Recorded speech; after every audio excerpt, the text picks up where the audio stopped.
Here we go again. Karate 360, welcome to the show. My name is Kalan Anglos. I'm Richard Mosdell. Sorry, you who? I'm Richard Mosdell. I'm here with Clint Eastwood for this newest episode of the Karate 360 podcast. Go ahead, make my day. Make my day. Where we break down all the great things in the karate world. We also are going to talk a little bit about the Youth Cup and a little bit of Olympic Commission announcement too. So stay tuned for that. Let's just dive right into the show. Karate 360, let's start the show. You will kick high and I will sweep low. From local to global, it's the thing that we love, karate. San no Kumaru.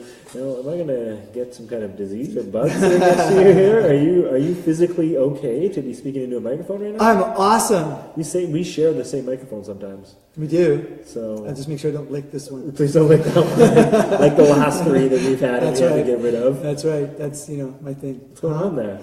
I had 7 hours of teaching today. Oh, that'll do it. And one was in a big gym with lots of kids who had really seen me before. I see. So you're yelling. So they're speaking loudly. Yeah. Speaking loudly.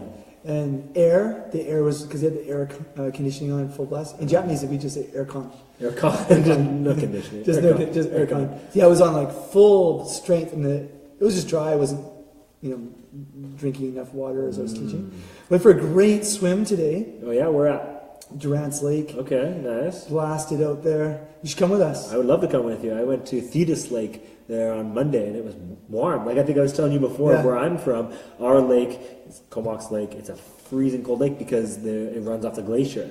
So we're always like this. Even this time of year, people aren't really in the lake. You're at the lake, but you're not in the lake. Yes. Went to the lake here, and of course, there's no glacier. Water just sits there and gets warm. So it's a little hesitant to get in. As soon as I get in, I was like, holy crap, this is warm water. Yeah, exactly, like you can actually swim in this water. Exactly. So it's just like lakes all the time now. Yeah, no, it was awesome. So you could swallow the frog or something like that. Something's going on there for sure. But I'm getting it's throat just lozenges. Yeah, exactly. No, I think it's just a lot of teaching. So I think it just brings a little bit of roughness, a little bit to your teaching. That's right. 10 more squats. That's right. That's good. My day was crazy. Today I trained and taught jiu-jitsu, boxing, a little bit of judo, and then karate here tonight. Wow. You're like a combat sports person. Specialist person. Yeah. I know what to say. It is crazy.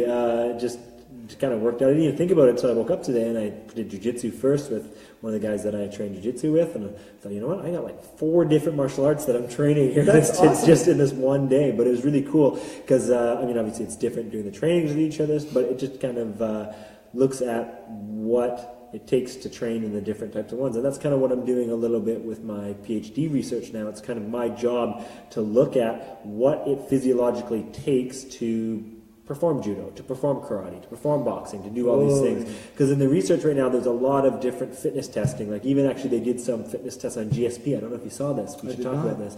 They did some fitness testing on GSP, but it was just like your standard VO2 max tests, your Wingate anaerobic tests, and just saying, here's GSP, here's what he does. But where my job is a little bit different is where I need to go in and say, okay, well, how do we know that those tests are measuring what it takes to perform in MMA, in GSP's case, or in boxing, or whatever? So I'm kind of trying to fill that gap in the research to kind of show, like, okay, here's what it takes to be, to do karate, to do whatever. And then the next step above that, of course, is, well, what does it take to win? Like, where do we need, where's our standards that we need to set to get to the provincials, nationals, worlds, and the Olympics? And What exercise was he doing for his test?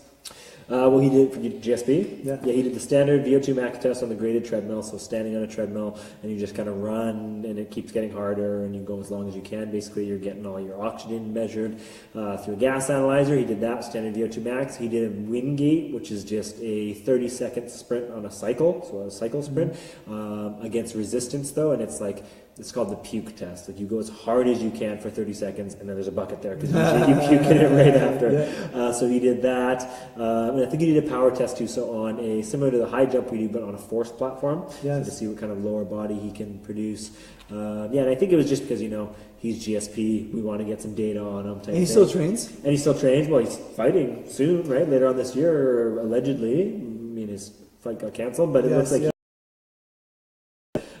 I think it was just to say, here we go, we got GSP fitness testing. So It's good. Wow, that's incredible. It was really cool. That's neat. Well, it's neat that you'll be able to fill some gaps and understand some stuff, especially if you're doing lots of different combat sports. Yeah, for sure. It's going to help just to know what to test, what to train, and all that kind of stuff. So looking forward to it. That's awesome. Yeah. My day is just lots of karate. Lots of karate, lots of yelling. Day camps have started. Oh, that's right.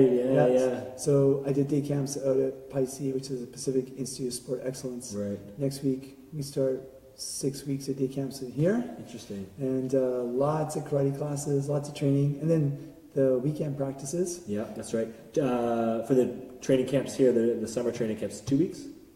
Is it 2 weeks? Or they sign on for a week at a time. Okay. And we go for 5 weeks straight. Right. Take 2 weeks off and go an extra week. So if a certain student wants, can they do all of those classes? Sure. Sure, whatever you want. Sure. Yeah, Absolutely. Just throw your boots in karate. Love grade 8 to grade 7 grade 1 to grade 7 or 8. Okay. Yep. 3 classes a day. Cool. And then, of course, we had Coach Rodney from the BC team, the head coach or head director, come and teach his seminar on Saturday. I thought that was great because we got an hour of sports karate training, which was really good, and it was different drills and stuff than we sometimes do here, so it's always good to get fresh stuff. But then we also did an hour of jiu-jitsu training, which was great as well. Yes. And, some of the people that were here didn't have a lot of experience in jiu-jitsu, so they got to experience something new there. Well, you had to be his partner. His partner was great. I jumped right in there. Absolutely. Yeah. And I was trained, my training partner when we were doing it was Craig too, so that was lots of fun. That's awesome. Yeah. I didn't realize how strong Craig is. Like, he's not big, but he's, thick, I guess, but he was strong. Like, he was like moving things around. But I told him, jiu-jitsu, you gotta be more soft and fluid and that kind of stuff. It was fun. Well, I mean, Craig and I, when we were coming up, we had to maintain a certain weight, but get as strong as physically possible. Yes. So we're always trying to get stronger, but not get any heavier. Yes. Right? And you want to get more powerful. Exactly. Explosive. And Craig still trains like crazy. The other day he came in, worked out with everybody, and put on a weight vest. That's right. I was teaching the class, and I said, so you want to tag team? Like, how you want to teach this class? He said, no, I just want to train. And the first thing he just puts the vest on, and away he goes. He's just sweating like crazy, just pouring sweat. And the thing with Rodney, and this is interesting for anybody in any other martial art who has organized competitions, needs a team. So we called the position a director, which is new for what we're doing. It is the head coach and manager combined. Yes. So we could call him the head coach, we could call him the manager, but he's doing both. It's all the same thing, yeah. So we called him director. We wanted somebody who could really understand how to think through what's required for different age groups and different levels. Yes. But at the same time be able to organize everything in a very structured way. Yes. Yeah, so it was great because you could see how organized he was. Yeah. And for those of you that aren't familiar, the new system for how we put it for the BC team, and I think even Karate Canada might be thinking about going something like this. I'm not sure. Rumors are.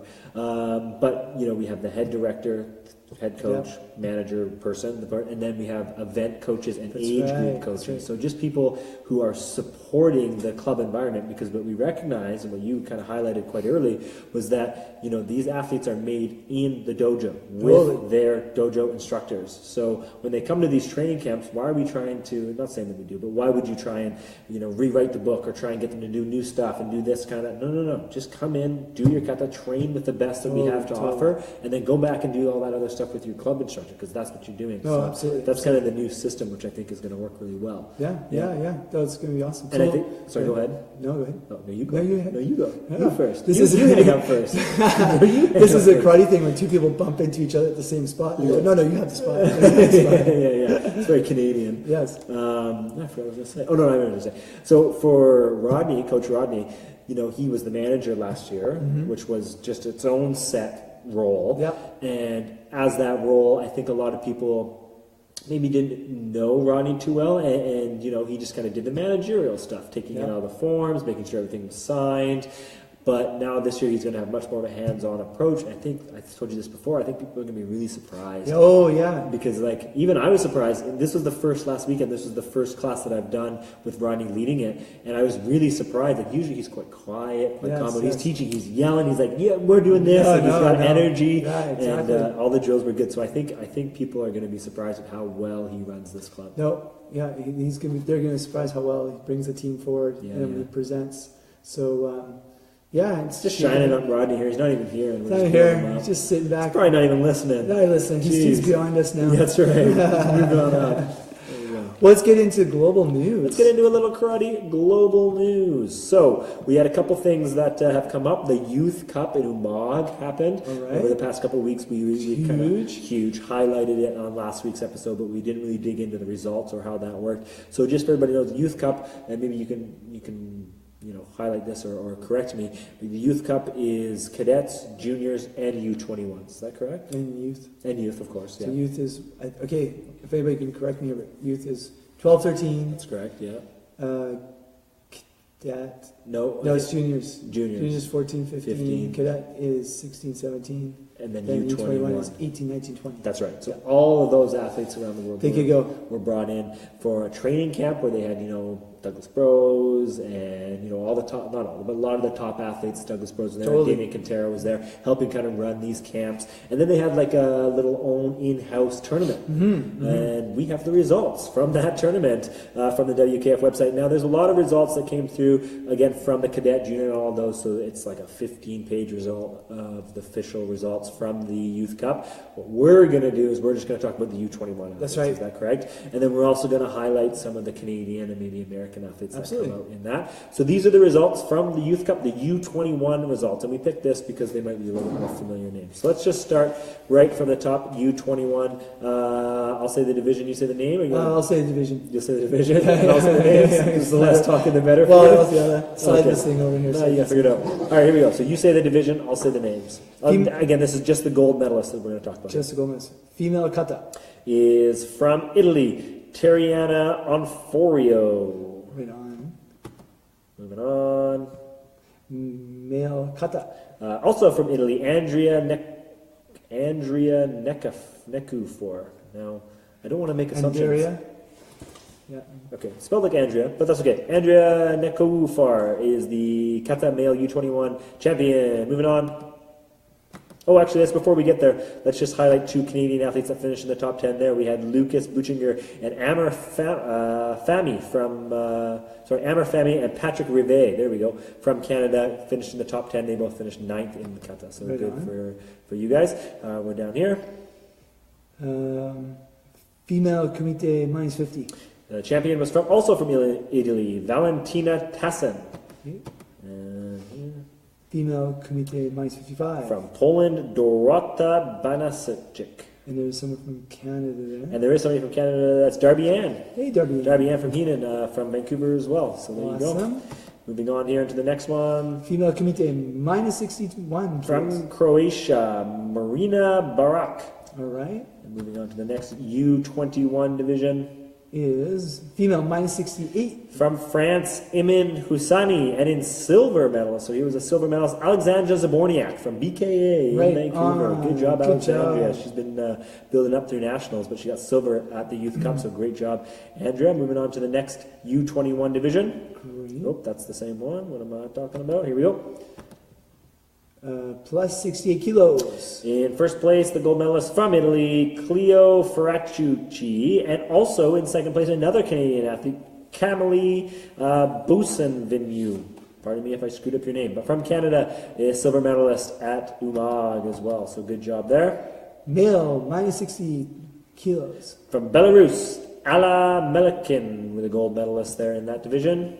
Minus 67. From the Russian Federation, Kirill Solopov. Awesome. Minus 75. From Macedonia, Peter Zaborski. I've never seen anybody from Macedonia. And there's a Canadian in there. There is a Canadian in there, down in 7th place. Patrick Rivet as well got a 7th place finish in the male U21, minus 75 kilograms. Moving on to the next. Minus 84. In first from the Netherlands, Brian Timmermans, and also a Canadian athlete finishing, Alexander St. Arnaud from Quebec, in 7th place there in the minus 84 kilogram. 84 plus. Saudi Arabia, Tarek Hamadi won the gold medal for the kumite. Keep going here. We've done. Oh, we're back at the top. That's it. We're done. Awesome. That's all the U21. So that was a little bit confusing because we do have, like I said, all the results. So we just broke down the U21, not the cadet, not the junior. A lot of Italy athletes there. But it is only 50 kilometers away or something like that. That's true. But yeah, I mean, it doesn't necessarily mean they're going to be the best, though. No, not at all. Right? So a lot of Italy athletes placing, like that's first, true. second, right? So Italy being a strong team, I would suspect also because they were so close, they probably had the most athletes there. Yes, but, I mean, you see there's a few people from New Zealand. Obviously, Canada's farther away. Yes, but it's mainly European. Yeah. But a good opportunity for these young athletes to go and not only train with the best of the best, but to compete with the best of us. I love this idea of bringing in a bunch of athletes to do a big training camp, all training together, and then same thing, putting on an event at the end as a tournament. And ladies and gentlemen, you've just heard the announcement from Kalan Anglos. There you go. He's about to put it together a training camp. I am. Well, you're the event manager. Come on. My plate is full. No, come on. The Canada Open 2018 is already pretty much planned. You got nothing to work there. You can do that. Yeah, it's that easy. That's right. Well, once you do it once, you just keep going, right? That's right. There we go. Just white out the sheets for, let's say, 2017. That's right. Come on, we didn't even have actual coaches' badges. That's right. That's the only thing you need to fix. Is just the coach badges, and the rest is all good.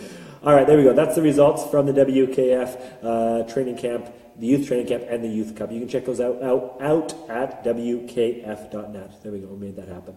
All right, so the other Karate Global news that we wanted to kind of bring you guys here is at Inumog, the president, Espinos, put together what he's calling a WKF Olympic Planning Commission. So headed by the president of the sport, put together a commission. And what they're going to do is they're looking at, obviously looking for at the 2020 games, Olympic Games, but they want to put together a qualification system as well as a ranking system for karate athletes. So obviously WKF has a ranking system, but I'm not sure exactly what goes into that. I'm not sure if you do, but I think it's a little bit loose maybe. There's maybe not exactly points. I'm not sure exactly. I know it's point-based, but they want to put together a concrete qualification system and ranking system to make it's point-based, and I documented a few weeks ago that what they're thinking about for doing qualification. Okay. And I have to digest that and make sure that we can talk about it publicly. Yeah, of course. Yeah. But because there could be events that have already happened with people already having points that actually leads to their qualifications. Right, that was my question. Yeah, so I'll digest that and see if I can talk about it next week. Sure, yeah. And because there is ranking right now where, you get so many more medals, so many more points if you're getting a WKF gold compared to a Pan Am gold or whatever. Yes. So that's where some of the Canadians who've done really well in the last, 24 months or even 12 months. And we'll see how it goes forward. Because what they have to do is get down to 3 weight divisions. That's right, yeah, because there's only going to be 3 weight divisions for male and kumite in the Olympics, so that's going to be tough. So obviously this planning commission is going to be involved and responsible for putting that together, exactly what 3 divisions it's going to be and how the ranking system is going to work. I think when the WKF sent out a message like maybe a year ago and said everybody in the world's going to be able to go to try out for the Olympics. And I think it confused a lot of people thinking that they could be outside the WKF to get in. Yeah. But I think what they're saying is everybody in the world should be allowed to enter your NSO, National Sport Organization. Under the WKF and go. Yeah, because if they were to have an open competition and allow people outside the WKF to try out. It'd be a gong show. Yeah, it would be kind of crazy. All these people aren't used to the rules. Yeah. The referees, everyone would feel jilted. Yes. Right? Yes. So I think, anybody who's interested has to go through the WKF. Like, look in Japan. Here's a really good example of 4 big Kyokushin groups. One of the big groups, I think, is under Shin. They say Shin Kyokushin. I think is number 2, and then Masuda Sensei. Okay. They have joined the JKF. Oh, wow. So that their members have a shot to try out to start doing tournaments and try out. They know that their members aren't going to make it for 2020. Sure, but to 2024 or 2028. Yeah. So, but they're not going around around the JKF. Right. They know they have to go through it. You have to go through it, and same with the WKF. Yeah, and the athletes just have to adjust for rules. When Yes. when it's a WKF style with a rule tournament, WKF rules, they have to know. When it's Kyokushin, use Kyokushin rules. Yeah. But I think they realized that there was a movement for a while where Kyokushin wanted to get recognition, the ITKF under Shotokan wanted to get recognition, but you couldn't because it was style only. Right? Yeah, so I think you're going to see a lot of those outside clubs kind of try and come in with the WKF to go down that route. For sure. Now, you were just talking about it before too, in talking about the Olympics, the bid for the next Olympic 2024, you said we know now it's down to either Paris or LA. Yeah, all the other countries pulled out. All the other countries pulled out. So we're talking for 2024, and you said that there was something that came through that thought, well, maybe at first we thought LA is out of it. We thought, okay, it's going to be Paris. Yeah, the president LA's of LA come back. Yeah, well, the president of LA even admitted he thought, based on, and who knows what's like rumblings behind the scenes. Sure. But the IOC came up with an evaluation, which was actually really nice for both, groups, Right. both cities. And of course, Paris was like the city with unparalleled with history and culture, and LA like unparalleled in entertainment and excitement. Yes. So really different. I mean, it's almost just branding, right? I think you could go either way with it, but yeah. Oh, either city could take it. Totally. And there was this idea that they'll do a double bidding, like if Paris gets it, then LA can have the next one, Right. or if LA gets it, Paris can have the next one, which kind of screws it up for other cities when we're like kind of lining up, right? Because like if Paris got it in Canada, Toronto could try for it again, Sure. right? But if they award the next one after it as well, then it pushes. Kind of blocks it. Because Toronto's had kind of wanted it, but they missed. Sure. They missed 2012. So And that announcement for 2024. September. I think it's September, yeah. So we'll keep an eye on that, but that's when we'll find out for sure if karate's going to be in for 2024 and going forward, which it'll be in, right? It sounds like it's going to be in, but also what that venue is going to be. So we'll keep an eye on that, and we will bring you all that here at the Karate 360 podcast. Awesome. Going to Paris in 2024. That'd be all right. Going to Tokyo in 2020. Absolutely. Maybe before. All right, here we go. Moving on. Let's get into a little tactical. Go for it. All right, I'm going to use Coach Rodney's description and drills on how to defend yourself against an attack in kumite. I like this one. I really like this one. So he really broke it down so you can either block the attack without moving the body, you can evade where you slightly move the body out of the way, or escape and your body completely escapes. So one of the drills that he did was one person is kneeling on one knee, so like in a football kneeling position, and their hands are up by their face, and their partner punches towards their face without trying to actually tag them, punch them, and kick towards the head, and they have to block, and they can't lean back, and they have to block as much as they can and catch everything they can and keep their eyes open. That was the blocking drill. Then there was the evading drill where it's kind of like a boxing one. We've done this a lot where is put your hands behind your back, partner punches and tries to tag you on the chin softly, and you got to dip. And I know in boxing you have to think about being on your toes and twist into the dip and not lean back. Yes, of course. I did that side to side, so that was the evasion drill. And then the escape drill was, think of someone who has their hands up and they're coming at you and with their in their guard position. So just kind of coming at you like a train. So they just pound towards you, and they're going to try and take the spot you're in, and you have to skip out of the way and get out of there. That's right. Then if a third person would be the second person, like two attackers. Then they come at you, and you get out of the way. And the other person comes at you and you get out of the way. There's no technique to just moving around, but you can do like a universal block back and forth. You know what I did to make it simple for people to understand and put them in groups is like in our club, you can see behind us, we've got rings, we've got the two red squares. There you go. And so we have two people. So one person is the train and they're coming in. The other person escapes and they bounce, and they go back to the red square where the other person started from. Then the person who is charging them just turns and goes after them, and the person escapes again, so goes around them. It's like a flow. Yeah, like the flow. So they go back and forth between the two squares. So you have a really nice flow. And then you add the third person. That's awesome. What I really liked about that drill too is Rodney had us kind of moving around too in the kumite, just kind of moving in our set. And then he said, okay, you're in a spot, like freeze. When you're in this spot, what do? Block, evade, or escape. And then you kind of move around, block, evade, escape. You have to figure out which one is it. Blocking, evade, where are you at? So you not only are working the block, evade, escape, but you're also working in scenarios and kind of where you're at in position with your opponent, which I think is obviously more applicable. But I thought it was great the way he broke that down to kind of make that Remember when he asked the question, like, which one was best for countering?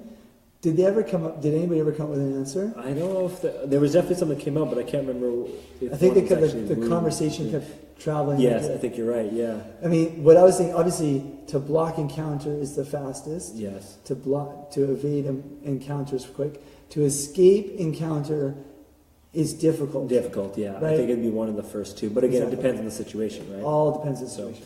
That was cool. That That was was good. and it's a really easy thing. Like right now, people listening to this can now take this block, evade, escape drills and go practice with them. And you can just fill your boots with it. Yeah, too. and you don't have to be a competitor. Like you can it's just what you do in karate. You come to karate, and it's great for self-defense. Totally, yeah. You know, so one thing I want to add is if you're doing your blocking, make sure one thing that makes it easier is block so that the person's arm crosses. Yes. So you Don't block so you open it so the other hand comes. Yes. Make sure you're blocking so it's crossing. And when you're blocking kicks, try to slap the kick like sometimes just cover. Yeah. And this is good for self-defense, right? So self-defense drills. Anyway, that was awesome. Block, evade, escape. There it is, the technical tactical of the week. Awesome. All right, let's move in now to our karate fitness training tip. Now, this one comes at you of something that's been on my mind. The theme of the sports karate class tonight was quick feet. How can we have quick feet? So it got me thinking, how can we train in the gym or wherever, at the dojo after class, in the dojo during class, to get quick feet? Now, there's one way that you're probably familiar with, which is the agility ladder, right? Everybody kind of loves when the agility ladder comes out and they can play with it. You can do this quick feet thing. And I think that's great for a warm-up, doing those quick little feet movements, one in each kind of hole as you go and that kind of thing. But what we're finding with agility drills, with the agility ladder, is that it's only kind of translates to performance on the agility ladder. It doesn't so much translate to having quick feet in a kumite performance. So what you want to do is you actually want to make them more karate specific, whether it's kata or whether it's kumite, because you still need quick feet for kata as well. But for kumite, one that I like to do is like the patterning drill, where the feet are moving nice and fast, nice and fast, nice and fast. And then you can have the instructor or whatever point to one direction, you got to punch in that direction, whatever. But you just got to get those feet moving nice and fast, blah, blah, blah, blah, and then exploding. And I think that's important for kumite is like a pattern, trying to get those feet moving and then exploding through, because that's what you have in kumite. You're bouncing, bouncing, bouncing, and then you have to explode. Another way to do it, of course, is adding actual ankle weights to yourself, and then just having kumite match, but focusing on having those quick feet and obviously proper footwork, but have those feet moving around nice and fast. I think the ankle weights are a really good tool that can be used more. It's similar to the weighted vest, but it gets the feet moving nice and fast. So similar to how I've talked about other things before, do the weighted on the ankle kumite matches, and then take it off, and then you almost feel faster. You are faster, and just kind of pop, move your feet around that. And you can use the agility ladder. The agility ladder is great, but do it as a warm-up with your quick feet, and then do it in a kumite stance or in a kata stance or whatever, in and out, bouncing in or bouncing through the agility ladder, because again, it's got to be related to the actual movements that you do in karate. That's very important. Totally. With all the kids' classes we teach, some kids' physical literacy is really low. Sure. So the agility ladder is a really great way of slowly building them up. Yes, yeah. No, I think they're a great tool. Yeah, and then sometimes we do is very karate specific, like stepping in with punches. Yes. Yeah, totally. Another one we do is two kids are side by side, and they both have to step into the gap and punch and get out at the same time. Yes, yeah. And so if you have one that's slightly weaker, and they go with one that's a little bit stronger and better in their rhythm of stepping forward, and if the better one is sensitive enough to try and pull the other one on instead of just firing, like I'm just going to go, oh, you didn't keep up to me? Too bad for you, right? But if he's able to keep up, or he or she, that was really good. So then I find that you can transfer really quickly when the kids can bounce on their feet. So it's a really good way, and it's a instant feedback. Yes. And the parents instantly see what the physical literacy of their kid is. For sure. Like just running, they might not see it. Yeah. Or skipping, kind of see it. But when you give them a pattern on the ladder, and especially if you time them, instantly the parents go, oh, my kid, and they can see them getting better. Yes, right? That gives you immediate feedback. Totally, yeah. Right? Another drill I like to do on that is when you're kind of working down the ladder in the straight direction, is be in your kumite stance, have 1 foot in one ladder hole, 1 foot in the other one, and then pop 2 forward, 1 back, 2 forward, 1 back, 2 forward, 1 back. And I think what that's really good at training is not only quick feet, but also keeping your feet evenly distanced apart when you're doing your bouncing and moving back and forth.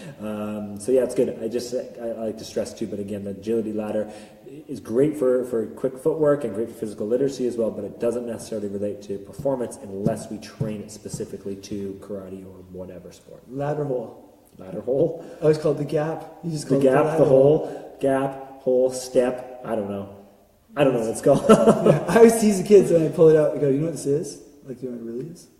Like, it's fitness ladder. No. Really? It's like, what? It's a ninja ladder. Ninja ladder. Like, really? Straight from Japan. Really? It's a ninja ladder? I'm like, wait a minute. You know the first rule about ninja school. Yeah. Not allowed to talk about ninja school. That's fight. Fight Club ripped it off for ninja. Did they? Oh, yeah, totally. There you go. All right, well, there you go. That's the fitness training tip of the week. Richard, Yeah. your voice is hanging It's almost in there. gone. It's almost Sorry, gone. everybody. It's hanging in there. Next week I'm full of energy. Oh, of course. Just the As voice is usual, scratchy. just the voice is scratchy. A couple upcoming events you guys need to know about before we sign off here for the night. The AKF, Asian Karate Federation Senior Junior Cadet U21 Championships are in Kazakhstan, July 19th to 17th. That's a long event. And then also the World Games. That'll be a big one. July 25th to 26th in Poland. I want to go. You want to go to Poland? Yeah, I want to go to Poland and I want to go to the World Games. You want to Best go to of the best. Yeah, why not, right? So those ones are going to be good. We'll keep an eye on both those. We'll bring you the results from that on the Karate Best 360 of the podcast. best. But those are the two events coming up in July from the WKF and Karate World. And This then, is the last time karate will be in the World Games. that's right, because once you're in the Olympics, you're not in the World Games, World right? Games are all the sports That's have been right. recognized, Yes. but not in. Yes. So this is it. This is it. The last one of the World Went Games. to the but World it'll be Games bigger in the Olympics. Anyway. 2001. 2001 World Games? Yeah, I went to Where that at? one in Akita, Japan. Nice. Yeah, and one of the rules of the World Games is you're not allowed to build new You're infrastructure. not allowed to talk about the World Games. The first rule of World Games. Oh, no, sorry about the World Games. Nope. There you go. So that's coming up in July. August, there's something else in August, but not much going on. Mostly July, and then September, obviously, things kick off again as usual. Yes, All right. that's right. There we go. Let's get you out of here. Get you some throat lozenges. Yeah, exactly. And some water. I need in Japan when you go to humidifier. karaoke. Maybe. Exactly. Yeah. Is that In Japan when you go to karaoke and your throat's a little scratchy, you drink tomato juice. tomato juice? Tomato juice instantly makes your throat feel better. Something with the acidity. I don't know what it is, but it's like a lubricant. All right. and So we got to get you some tomato juice. going for tomato juice, everybody. There we go. Tomato juice. If you got a scratchy throat, tomato juice. Exactly. If you learn nothing else on this podcast, that's what it is. All right, guys. Thanks for tuning in again. Just so you guys know, Thursday nights we do these live from the studio as we're doing them right now. And then as well, they come out Monday morning. Thanks for tuning in for all you guys. That's it. I'm Kalan Anglos. I'm Richard Mosdell. Thanks for tuning in. We'll talk to you guys next week. San Roku. Again, let's do it again. Ready? Wait. 3, 2, 1. San Roku Maru. Bye.